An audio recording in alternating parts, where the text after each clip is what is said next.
오늘 드디어 그날이 찾아왔습니다. 67세 김동현은 침대에서 일어나 시계를 확인했습니다. 새벽 5시 30분, 1년 동안 기다려온 이날을 위해 평소보다 1시간 일찍 잠에서 깨어났죠. 옆에서는 아내 정수진이 깊은 잠에 빠져 있었습니다. 동현은 아내의 얼굴을 물끄러미 바라봤습니다. 39년을 함께한 여자, 한때는 그토록 사랑했던 얼굴이었죠. 하지만 이제는 아무런 감정도 느껴지지 않았습니다. 아니, 정확히 말하자면 차갑고 냉정한 분노만이 남아 있었습니다. 오늘 오후 2시 청담동의 한 법무법인에서 아내와 그 남자를 만나기로 했습니다. 두 사람은 아직 아무것도 모르고 있었죠. 재산 상속 문제를 논의한다는 거짓말에 속아 순순히 응했던 겁니다. 동현의 입가에 차가운 미소가 번졌습니다. 1년간의 치밀한 준비, 40억 원대의 재산을 지키기 위한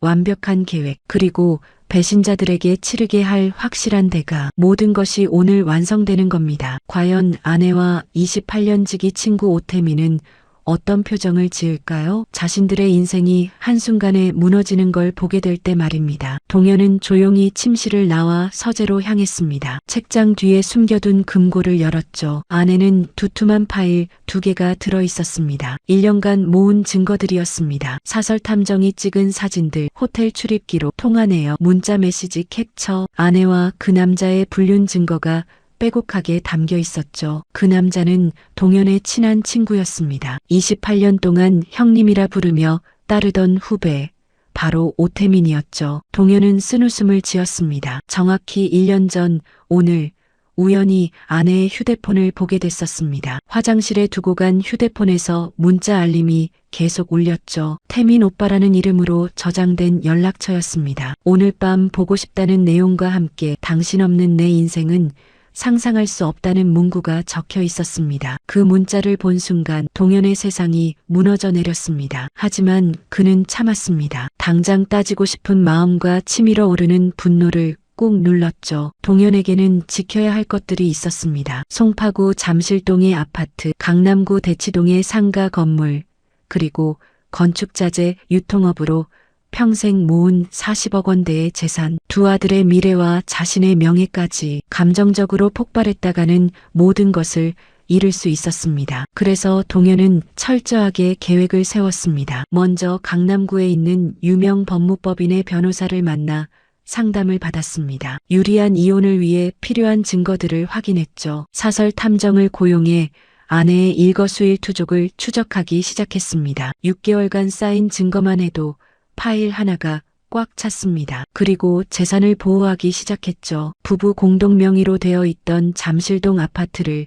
장남 명의로 증여했습니다. 예금도 조금씩 빼내 비밀 계좌로 옮겼죠. 대치동 상가 건물은 신탁으로 묶어뒀습니다. 모두 합법적인 절차였습니다. 세무사와 변호사의 도움을 받아 완벽하게 처리했죠. 1년 동안 동현은 완벽한 남편 연기를 했습니다. 아내에게 다정하게 대했고 태민과도 여전히 친하게 지냈습니다. 골프도 함께 치고 술자리도 함께 했죠. 속으로는 구역질이 났지만 참았습니다. 복수는 차갑게 계획적으로. 동현은 자신에게 계속 되뇌었습니다. 그리고 오늘 드디어 그날이 왔습니다. 동현은 파일을 다시 금고에 넣고 문을 닫았습니다. 오늘 오후 2시 청담동 법무법인에서 아내와 태민을 만나기로 했죠. 긴급한 재산 상속건이 있다며 두 사람을 불러냈던 겁니다. 아무것도 모르는 그들은 순순히 응했습니다. 동현은 거울 앞에 섰습니다. 얼굴에는 평온한 미소가 번져 있었죠. 쇼를 시작할 시간이라는 생각이 들었습니다. 동현은 넥타이를 매만지며 중얼거렸습니다. 1년간의 인내, 오늘 그 인내의 결실을 보게 될 것입니다. 오전 7시 동현은 평소처럼 식탁에 앉았습니다. 수진이 아침 식사를 차리고 있었죠. 된장찌개, 계란말이, 김치, 그리고 따뜻한 밥. 39년간 먹어온 익숙한 아침상이었습니다. 수진이 오늘은 왜 이렇게 일찍 일어났냐고 물었습니다. 동현은 잠이 안 왔다고 담담하게 대답했죠. 수진은 동현 앞에 국그릇을 놓으며 미소 지었습니다. 그 미소를 보는 순간 동현의 가슴 한쪽이 무너져 내렸습니다. 어떻게 이렇게 태어날 수가 있는지 의문이 들었습니다. 39년을 함께 산 아내였습니다. 두 아들을 낳고 키우며 힘든 시절을 함께 견뎌낸 동반자였죠. 건축자재 유통업을 시작할 때도 밤낮으로 함께 일했던 사람이었습니다. 하지만 그 모든 세월이 거짓이었습니다. 수진이 밥을 먹으라고 권했습니다. 동현은 숟가락을 들었습니다. 한 숟가락을 떠서 입에 넣었죠. 맛이 없었습니다. 아니, 아무 맛도 느껴지지 않았습니다. 동현은 오늘 오후 2시 약속을 잊지 말라고 말했습니다. 수진의 손이 잠깐 멈췄습니다. 법무법인 약속이라는 확인이 나왔고 동현은 늦지 말고 오라고 차갑게 말했죠. 수진의 얼굴에 불안한 기색이 스쳤습니다. 어제 저녁 동현에게서 연락을 받았을 때부터 신경이 쓰였던 겁니다. 수진이 조심스럽게 물었습니다. 왜 갑자기 태민 씨까지 부르는지 말이죠. 동현은 증인이 필요하다며 변호사가 그렇게 요청했다고 태연하게 대답했습니다. 수진은 불안한 표정으로 고개를 끄덕였습니다. 자신과 태민이 한 공간에서 동현과 함께 있어야 한다는 사실이 그녀를 초조하게 만들고 있었죠. 꼭 태민 씨여야 하는지 다른 분은 안 되는지 수진의 목소리가 떨렸습니다. 동현이 날카롭게 쳐다보며 뭔가 문제가 있냐고 물었죠. 수진의 얼굴이 하얗게 질렸습니다. 아무것도 아니라며 그냥 태민 씨가 바쁠까봐 그런다는 수진의 변명이 나왔습니다. 동현은 이미 확인했으며 시간 된다는 답변을 받았다고 말했죠. 동현은 다시 밥을 먹기 시작했습니다. 식탁 위 시계가 째깍째깍 소리를 냈죠. 수진은 밥맛이 없는지 숟가락만 만지작거렸습니다. 동현이 왜 안 먹냐고 물었고 수진은 아침부터 속이 좀 안 좋다며 억지 미소를 지었습니다. 동현은 속으로 차갑게 웃었습니다. 불안한 게 분명했습니다. 들킨 게 아닐까 걱정하고 있는 거죠. 1년 동안 동현은 완벽한 연기를 해왔습니다. 아무것도 모르는 바보 남편 역할을 말이죠. 아내와 태민의 불륜을 전혀 눈치채지 못하는 둔한 남편. 덕분에 두 사람은 더욱 대담해졌습니다. 동현이 골프 치러 가는 날이면 태민이 집에 왔습니다. 동현이 지방 출장 간 날이면 수진은 태민의 집으로 갔죠. 사설 탐정이 찍은 사진 속에는 그 모든 장면이 담겨 있었습니다. 수진이 커피를 드릴지 물었지만 동현은 거절했습니다. 은행에 들렀다가 변호사에게 먼저 가야 한다고 말했죠. 동현은 넥타이를 매만지며 일어섰습니다. 동현은 현관으로 향했습니다. 구두를 신으며 거울을 봤죠. 거울 속 자신의 얼굴은 평온해 보였습니다. 하지만 눈빛만은 차갑게 빛나고 있었습니다. 2시에 보자는 인사를 남기고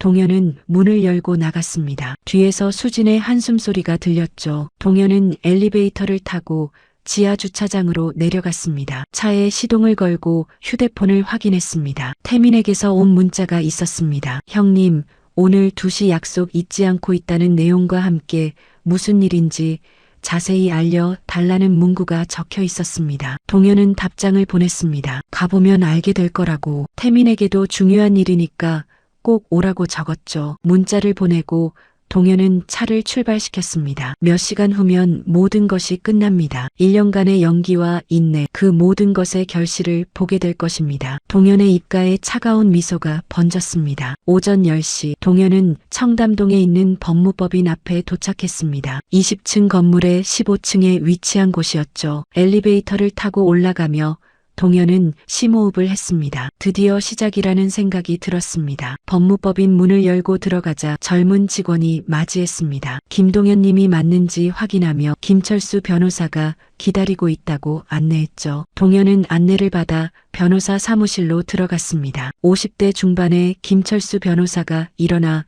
악수를 청했죠. 어서 오라는 인사와 함께 드디어 그날이라는 말이 나왔습니다. 동현은 긴장된다고 답하며 소파에 앉았습니다. 김 변호사는 책상 위에 놓인 파일들을 가리켰습니다. 1년 동안 준비한 자료들이었죠. 최종 점검을 하자는 제안이 나왔습니다. 첫 번째 파일을 펼쳤습니다. 사설 탐정이 찍은 사진들이 나왔죠. 호텔 앞에서 포옹하는 수진과 태민, 태민의 차에 타는 수진의 모습, 모텔 주차장에 세워진 두 사람의 차, 식당에서 손을 잡고 있는 장면들, 총 47장의 사진이었습니다. 불륜 증거로는 충분하다는 변호사의 설명이 이어졌습니다. 법원에서 인정받을 거라는 확신이 담긴 목소리였죠. 두 번째 파일에는 통화 기록과 문자 메시지가 있었습니다. 수진과 태민이 주고받은 수백 통의 메시지들. 당신 없는 내 인생은 의미가 없다는 내용, 오늘 밤 꼭 만나자는 문구, 보고 싶어 미치겠다는 표현, 남편이 출장 간다고 했으니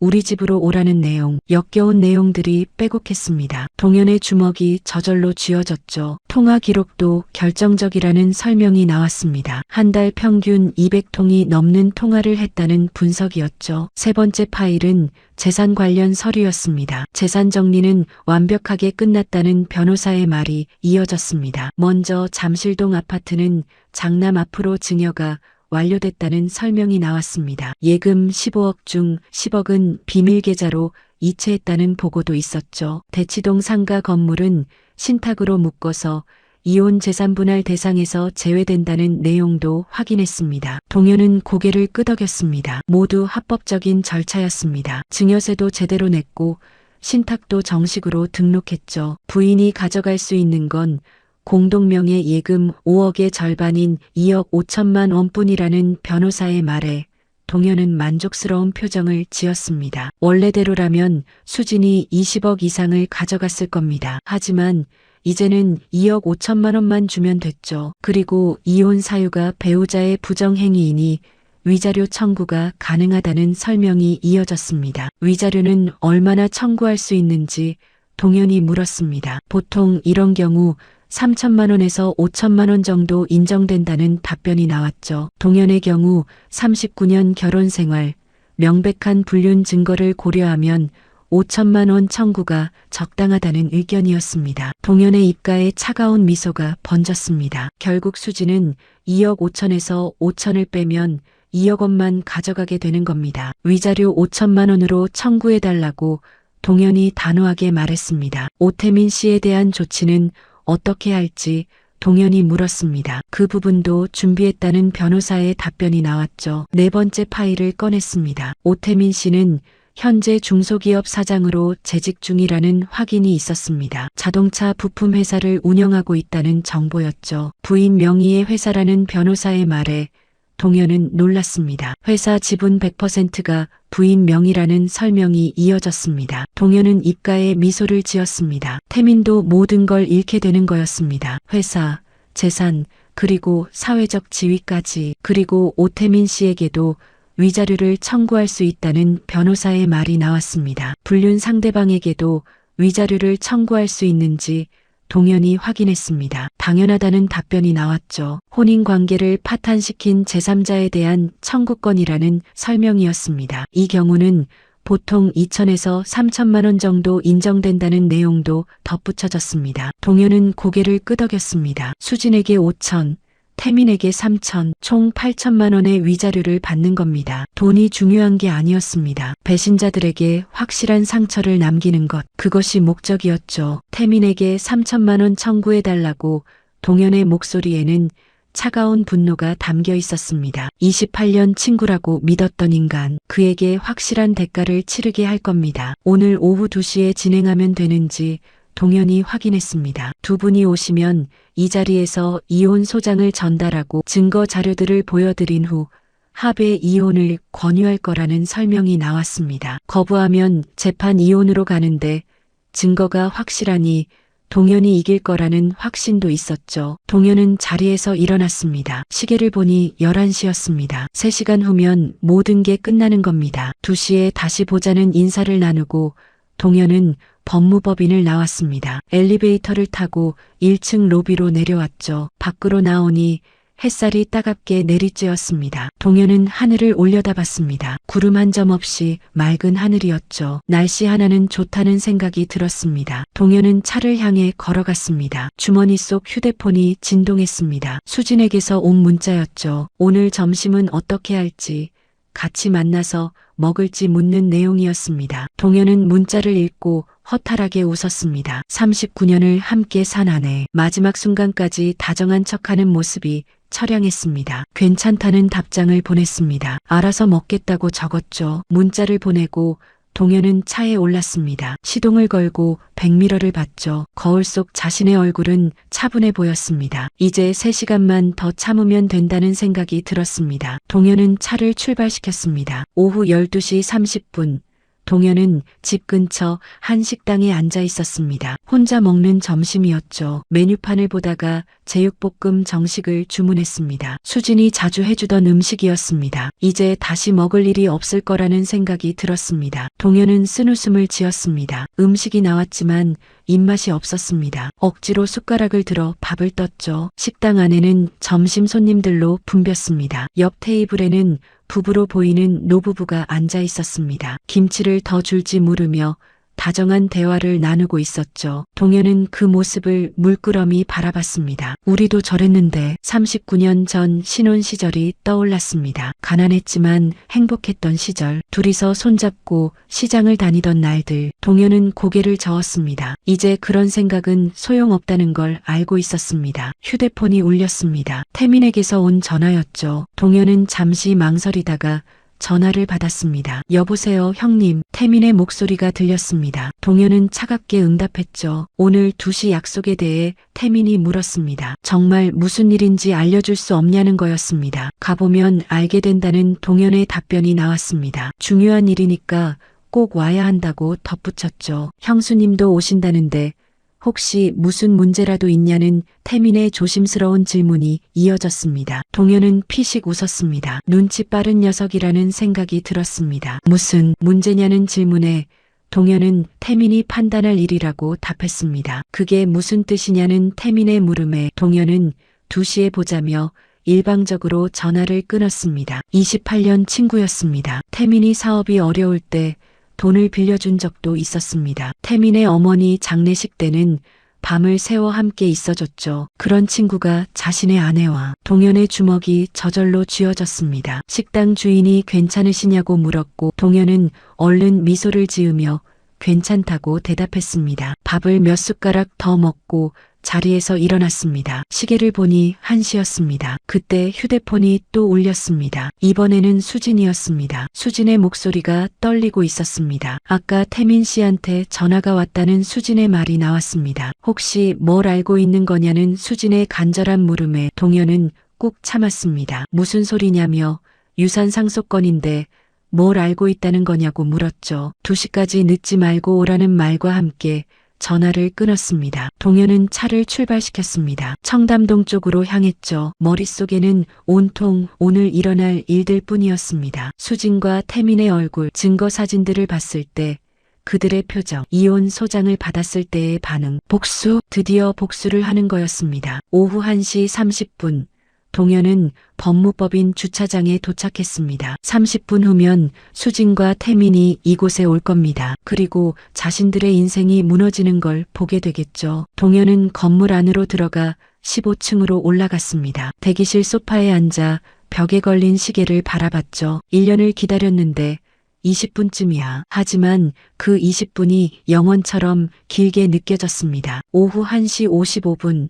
대기실 문이 열렸습니다. 수진이 먼저 들어왔습니다. 얼굴이 창백했고 눈가에는 불안함이 가득했죠. 여보, 수진이 소파에 앉아있는 동현을 봤습니다. 왔냐는 동현의 무심한 대답이 나왔습니다. 수진은 동현 옆에 앉지 않고 맞은편 의자에 앉았습니다. 둘 사이에 어색한 침묵이 흘렀습니다. 2분쯤 지나자 태민이 들어왔습니다. 형님 늦어서 죄송하다며 밝게 웃으며 인사했지만 그의 눈빛은 불안했습니다. 태민은 동현 옆 의자에 앉았죠. 그런데 형님, 오늘 정확히 무슨 일로 왔냐는 태민의 질문이 나오는 순간 안쪽 문이 열렸습니다. 김 변호사가 나왔습니다. 다들 오셨다며 안으로 들어오라는 안내가 나왔죠. 세 사람은 회의실로 들어갔습니다. 동현과 김 변호사가 한쪽에, 수진과 태민이 맞은편에 앉았습니다. 테이블 위에는 두툼한 파일 2개가 놓여 있었습니다. 다들 오시느라 수고했다는 김 변호사의 말이 나왔습니다. 자신은 김동현님의 이혼 담당 변호사 김철수라는 소개가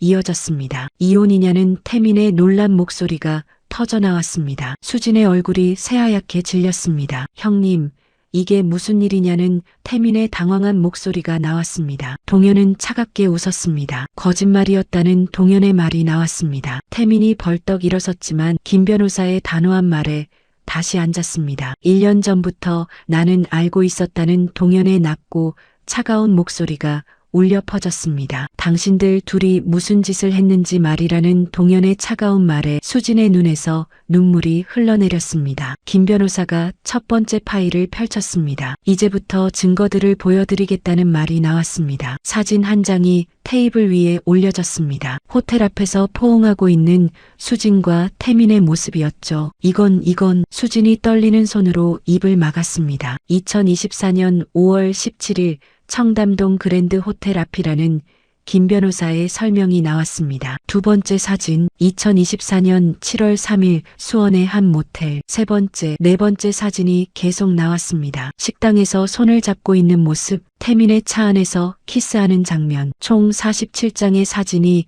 테이블 위에 펼쳐졌습니다. 수진은 얼굴을 두 손으로 가리고 울기 시작했습니다. 여보, 미안하다는 말이 흘러나왔습니다. 태민은 고개를 떨구고 있었습니다. 미안하다고? 동현의 목소리가 얼음장처럼 차가웠습니다. 39년을 함께 산 아내가 28년 친구가 둘이 같이 나를 배신하고는 미안하다는 말로 끝이냐는 동현의 말이 터져 나왔습니다. 동현의 주먹이 테이블을 쾅 내리쳤습니다. 김 변호사가 두 번째 파일을 펼쳤습니다. 통화 기록과 문자 메시지라는 설명이 이어졌죠. 당신 없는 내 인생은 의미가 없다는 내용, 남편은 출장 갔으니 우리 집으로 오라는 내용, 역겨운 내용들이 빼곡했습니다. 총 247통의 문자와 월 평균 200통의 통화 기록이 있다는 김 변호사의 말이 나왔습니다. 수진은 소리내어 울었습니다. 여보, 제발 용서해달라는 애원이 흘러나왔습니다. 용서? 동현이 비웃었습니다. 2년 동안 나를 속이면서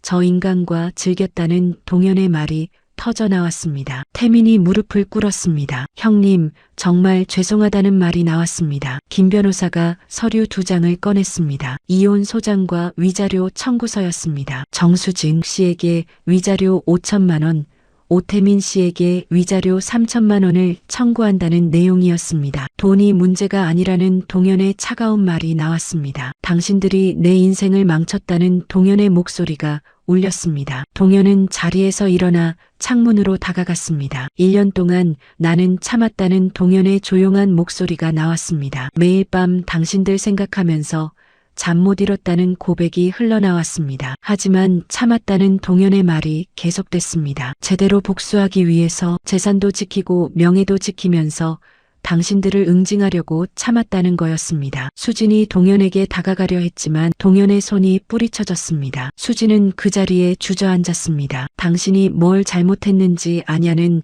동현의 차가운 질문이 나왔습니다. 39년 세월을 한순간에 쓰레기로 만든 게 잘못이라는 거였습니다. 김 변호사가 재산 분할 내역을 설명하기 시작했습니다. 부부 공동 재산은 현재 5억 원, 절반인 2억 5천만 원에서 위자료 5천만 원을 제하면 한미숙 씨가 받으실 금액은 2억 원이라는 계산이 나왔습니다. 수진이 고개를 들었습니다. 2억이냐는 물음과 함께 아파트는 어떻게 되는지 물었습니다. 아파트는 작년에 장남 명의로 증여됐다는 설명이 나왔습니다. 상가는 신탁으로 묶여서 분할 대상이 아니라는 말도 이어졌죠. 수진의 얼굴이 새하얗게 변했습니다. 당신 1년 전부터 이걸 준비한 거냐는 수진의 떨리는 질문에 그렇다는 동현의 담담한 대답이 나왔습니다. 이제 남인이 여보라고 부르지 말라는 동현의 차가운 말이 나왔습니다. 태민이 떨리는 목소리로 물었습니다. 정말 제 부인한테 알리실 거냐고. 직접 알리진 않을 거라는 동현의 말이 나왔지만 소문은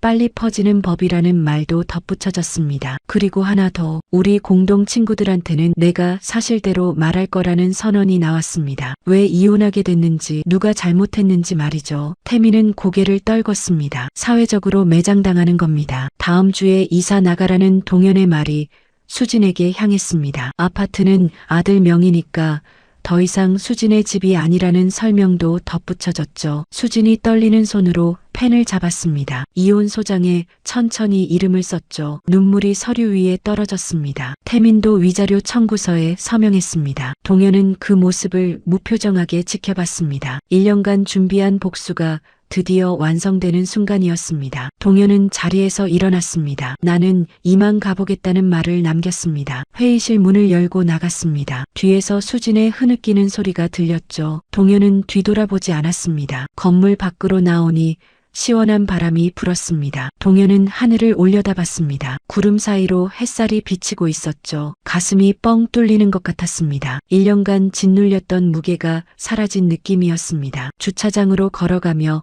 동현은 휴대폰을 꺼냈습니다. 장남에게 전화를 걸었습니다. 아들 나다, 아버지라는 동현의 목소리가 휴대폰 너머로 전해졌습니다. 어떻게 되셨냐는 아들의 물음에 다 끝났다는 답변이 나왔습니다. 이혼 서류에 서명했다는 말도 덧붙여졌죠. 전화기 너머로 아들의 한숨 소리가 들렸습니다. 아버지 괜찮으시냐는 걱정 어린 목소리가 나왔죠. 응, 괜찮다는 동현의 답변이 나왔습니다. 오히려 홀가분하다고 진심으로 대답했습니다. 어머니는 어떻게 되냐는 아들의 질문에 다음 주에 이사 나간다는 설명이 나왔습니다. 신경 쓸 필요 없다는 말도 덧붙여졌죠. 전화를 끊고 동현은 차에 올랐습니다. 시동을 걸고 백미러를 봤죠. 거울 속 자신의 얼굴은 평온했습니다. 1년 전 그날 이후로 처음 느끼는 평온함이었습니다. 동현은 차를 출발시켰습니다. 집으로 가는 길, 아니 이제는 아들 집이 된 곳으로 가는 길이었죠. 라디오를 켰습니다. 경쾌한 음악이 흘러나왔습니다. 동현은 처음으로 그 음악에 귀를 기울였습니다. 신호등에 멈춰섰을 때 옆차를 봤습니다. 젊은 부부가 아이와 함께 타고 있었죠. 동현은 씁쓸하게 웃었습니다. 나도 저랬는데. 하지만 이제는 과거였습니다. 새로운 인생이 시작되는 겁니다. 67세, 늦은 나이지만 아직 늦지 않았습니다. 신호가 바뀌어 차가 출발했습니다. 동현은 앞만 보며 운전했습니다. 뒤는 돌아보지 않았습니다. 복수는 끝났습니다. 이제는 앞으로 나아갈 시간이었죠. 3개월이 지났습니다. 동현은 새 아파트 베란다에 서서 아침 햇살을 받고 있었습니다. 커피 한 잔을 손에 들고 창밖을 내다봤죠. 11월의 차가운 공기가 상쾌했습니다. 이곳은 한강이 보이는 25평 아파트였습니다. 이혼 후 동현이 새로 구한 집이었죠. 비밀 계좌에 모아둔 돈으로 전세를 얻었습니다. 깔끔하고 조용한 동네였습니다. 동현은 커피를 한 모금 마셨습니다. 요즘은 잠을 잘 잤습니다. 1년 넘게 괴롭히던 악몽도 사라졌죠. 식탁에는 간단한 아침이 차려져 있었습니다. 토스트 2장과 계란 프라이. 동현이 직접 만든 음식이었습니다. 혼자 산 지 3개월. 처음에는 어색했지만 이제는 익숙해졌죠. 요리도 배웠고 빨래도 혼자 했습니다. 청소도 직접 하며 집을 깨끗하게 유지했습니다. 혼자 사는 것도 나쁘지 않다는 생각이 들었습니다. 39년 동안 누군가와 함께 살았습니다. 하지만 이제는 혼자였죠. 외롭지 않다고 얘기하면 거짓말이겠지만 오히려 자유로웠습니다. 누구 눈치 볼 필요도 없고 의심할 필요도 없었습니다. 휴대폰이 울렸습니다. 장남 준우에게서 온 전화였습니다. 아버지 잘 주무셨냐는 인사와 함께 주말에 저희 집에 오시라는 초대가 나왔습니다. 민준이가 할아버지 보고 싶어 한다는 말도 덧붙여졌죠. 그래, 토요일에 가겠다는 동현의 답변이 나왔습니다. 기다리겠다는 아들의 말과 함께 전화가 끊어졌습니다. 전화를 끊고 동현은 미소 지었습니다. 아들들은 자주 연락했습니다. 주말마다 번갈아가며 초대했죠. 손자들을 보는 것도 즐거웠습니다. 하지만 함께 살지는 않았습니다. 동현이 원한 거였습니다. 아들들에게 짐이 되고 싶지 않았죠. 혼자만의 공간, 혼자만의 시간이 필요했습니다. 아침을 먹고 설거지를 했습니다. 그리고 운동복으로 갈아입었죠. 요즘 동현은 매일 아침 운동을 했습니다. 한강 둔치를 따라 걷기 운동을 했습니다. 1시간 정도 걸으면 몸도 마음도 가벼워졌죠. 현관문을 열고 나섰습니다. 엘리베이터를 타고 1층으로 내려갔습니다. 로비에서 경비 아저씨와 인사를 나눴습니다. 안녕하세요.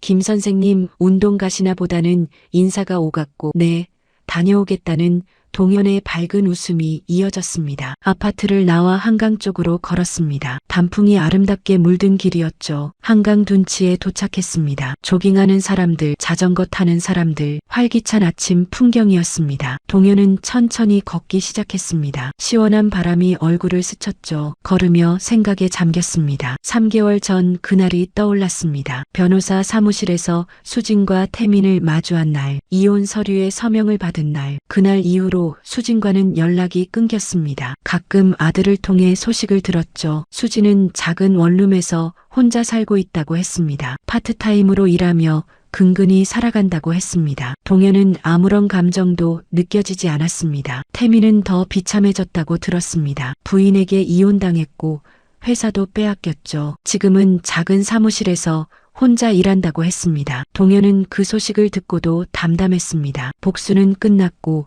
그들은 대가를 치렀습니다. 이제는 그저 남일 뿐이었죠. 1시간쯤 걸었을까요? 동현은 벤치에 앉아 쉬었습니다. 한강을 바라보며 깊게 숨을 들이마셨죠. 참 평화롭다는 생각이 들었습니다. 1년 전만 해도 상상할 수 없던 평화였습니다. 그때는 매일이 고통이었죠. 아내의 배신, 친구의 배신, 분노와 슬픔으로 가득했던 시간. 하지만 이제는 달랐습니다. 마음이 편안했습니다. 주머니에서 휴대폰을 꺼냈습니다. 사진첩을 열어봤죠. 최근에 찍은 사진들이 있었습니다. 손자와 함께 찍은 사진, 아들 가족과 식사하는 사진, 혼자 여행 갔던 경주의 풍경, 모두 이혼 후에 찍은 사진들이었습니다. 동현은 미소 지었습니다. 새로운 추억들이었습니다. 과거는 지워버렸습니다. 수진과 찍은 사진들은 모두 버렸습니다.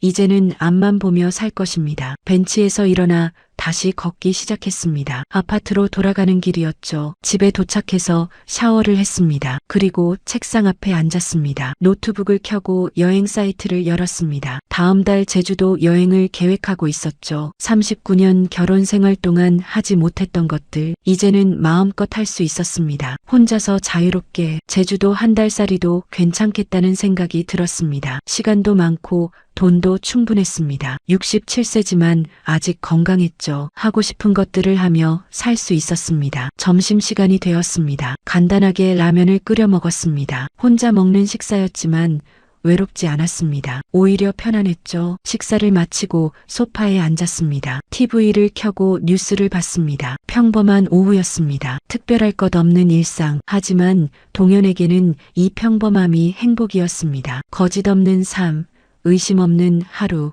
배신당하지 않는 평온함. 창밖을 내다봤습니다. 햇살이 따뜻하게 비치고 있었죠. 동현은 깊게 숨을 들이마셨습니다. 이제 진짜 내 인생을 사는 거라는 생각이 들었습니다. 67세의 새 인생. 늦었지만 아직 늦지 않았습니다. 앞으로 살아갈 날들이 많았습니다. 동현은 노트북을 다시 열었습니다. 제주도 펜션을 예약하기 시작했죠. 입가에 평온한 미소가 번졌습니다. 복수는 끝났습니다. 배신자들은 대가를 치렀고 이제는 자신의 행복을 찾을 차례였습니다. 김동현의 새로운 인생이 시작되고 있었습니다. 건강한 노후 생활을 함께 해주셔서 감사합니다. 67세 김동현의 이야기 어떠셨나요? 1년간의 치밀한 준비 끝에 완벽한 복수를 이뤄낸 한 남자의 이야기였습니다. 배신은 용서받을 수 없습니다. 하지만 그 상처를 딛고 일어서는 것, 새로운 시작을 만들어가는 것, 그것이 진정한 승리가 아닐까요? 이 영상이 재미있으셨다면